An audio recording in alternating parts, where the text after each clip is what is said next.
Hello everyone, today I will talk about why some animals are endangered or face extinction. First, some animals lost their homes, people cut down trees and build cities. This makes it hard for animals to live. Second, some people hurt animals. They kill animals for food, color or money. This is very bad for animals. Third, the earth is getting hotter. The weather changes. Some animals cannot lie in hot weather. Their food and water go away. Fourth, water and land are dirty.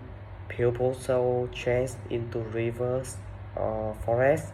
Animals get sick or die.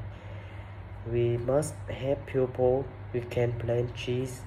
We can stop hunting. We can clean the east. Thank you for listening.